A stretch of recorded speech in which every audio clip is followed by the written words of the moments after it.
السلام عليكم ورحمة الله وبركاته. ازيكم عاملين ايه النهاردة يا حباب قلبي؟ يا رب تكونوا بخير وبأفضل حال دايما يا رب.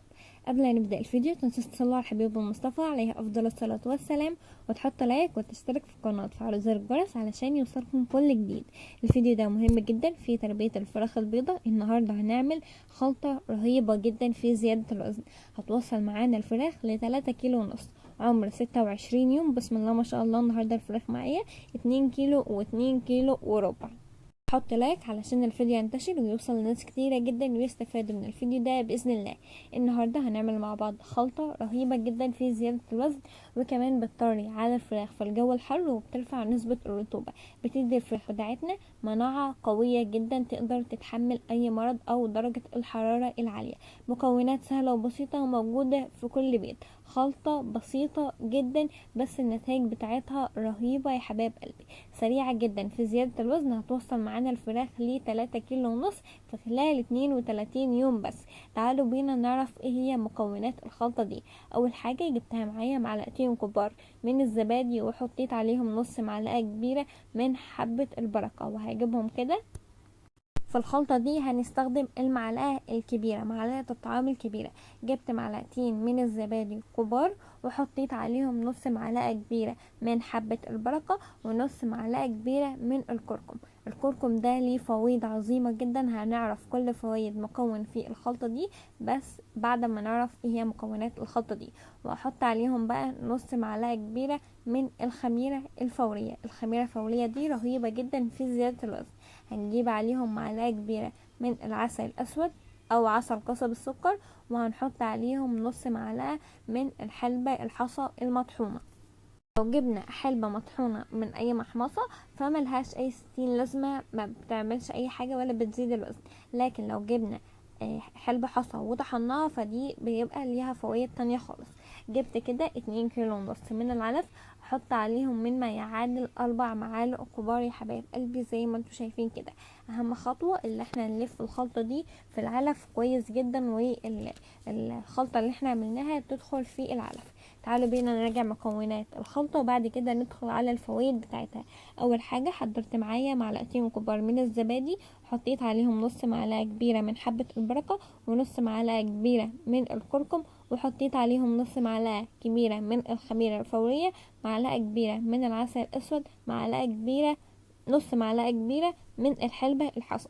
تعالوا بينا نعرف بقى مع بعض ايه هي فوائد الخلطة دي. اهم حاجة قبل ما نعرف فوائد الخلطة ان احنا نلف زي ما انتوا شايفين كده الخلطة في العلف كويس جدا.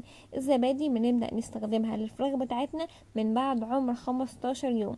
بتنشط البكتيريا النافعة وبتقتل البكتيريا الضارة، بتحسن اداء الجهاز الهضمي، وبترطب على الفراخ، بترفع نسبة الرطوبة، فيها كميات عالية جدا من البروتينات، وكمان بتفتح الشهية. وبعد كده زي ما انتم شايفين كده قدمت العلف للفراخ بتاعتنا. تعالوا نعرف فوائد حبة البركة، تاني مكون معانا في الخلطة بتاعتنا. حبة البركة دي رهيبة جدا في زيادة الوزن، وكمان بتدي للطيور بتاعتنا مناعة قوية جدا.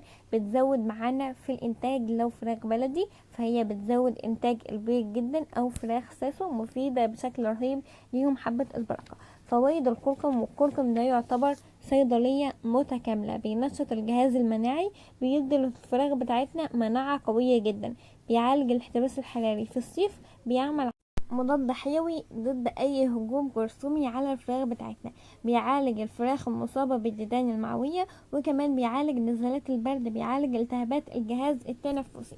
الكركم ده يعتبر صيدلية متكاملة لان هو فيه فوائد رهيبة جدا، بيعالج امراض متعددة، مضاد حيوي، وبيدي للطيور بتاعتنا مناعة، وبينشط الجهاز الهضمي والمناعي، وكمان بيعالج نزلات البرد، بيعالج التهابات الجهاز التنفسي. تاني مكون معانا وهو الخميرة، او ثالث مكون معانا وهو الخميرة. الخميرة بتحتوي على كميات عالية جدا من الفيتامينات والبروتينات، سهلة الهضم وبتفتح الشهية، سريعة جدا في زيادة الوزن. الخميرة دي مفيدة بشكل رهيب للطيور بتاعتنا، لان هي دي اللي بتخلي الفراخ بتاعتنا تشتغل الوزن او بشكل اصح يعني ان الوزن بتاعها يتقل. فوائد العسل الاسود بقى، العسل الاسود مهم جدا يا حبايب قلبي، مكمل غذائي طبيعي بيزود النشاط بتاع الطيور وبيكمل الفيتامينات الناقصه في جسم الفراخ بتاعتنا، وبيساعد على رفع المناعه، رهيب جدا في رفع المناعه. الحلبة المطحونة بتعمل على كمضادات للأكسدة ومضادات للفيروسات والبكتيريا في أمعاء الفراخ بتاعتنا، ومنشط للشهية، منشط لشهية الفراخ أثناء دورة التسمين، وكمان منظف للدم من السموم، يعني مضادة للسموم، بتطرد اي سموم في الدم بتاع الفراخ بتاعتنا، لان العلف بتبقى السموم زايدة فيه شوية زي ما قلت لكم يا حبايب قلبي في فصل الصيف. فبسم الله ما شاء الله الحلبة دي بتعالج معانا السموم، مضادة للسموم، مضادة للأكسدة، مضادة للفيروسات والبكتيريا، وكمان منشط للشهية، سريعة جدا في زيادة الوزن. الخلطة اللي احنا عاملينها على العلف دي رهيبة جدا. الفراخ بتاعتي عمرها النهاردة 26 يوم. اهم بقى 8 ايام ان احنا نهتم بيهم في علفات الفراخ بتاعتنا او الخلطات اللي احنا بنقدمها، لازم ان احنا نقدم لهم خلطات في زيادة الوزن. بسم الله ما شاء الله زي ما انتم شايفين كده وزن الفراخ معايا رهيب جدا، 26 يوم يا حبايب قلبي، 2 كيلو و2 كيلو وربع. الفراخ 10/10، ما جالهاش برد او اي حاجة يا حبايب قلبي، بسم الله ما شاء الله زي ما انتم شايفين كده. الدورة كانت 10/10، لسه تقريبا اسبوع في الدورة بتاعتنا وتخلص تماما.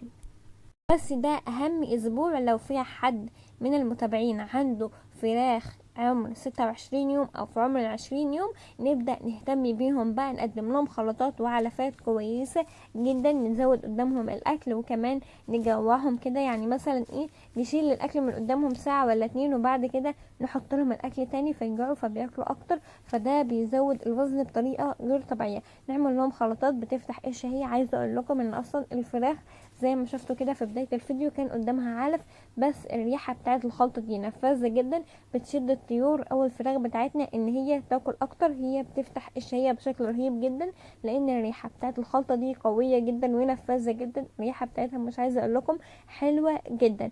الزبادي والعسل مطلعين ريحة خطيرة جدا على العلف ده، بيشد الفراخ كده وبتروح بسم الله ما شاء الله، بيرفع المناعة، مضاد حيوي سريع جدا ورهيب جدا في زيادة وزن، في كميات عالية جدا من الفيتامينات والبروتينات. الخلطة دي رهيبة جدا يا حبايب قلبي. يا رب تكونوا استفدتوا من الفيديو ده بشكل كامل، ومع السلامة، اشوفكم في فيديو جديد.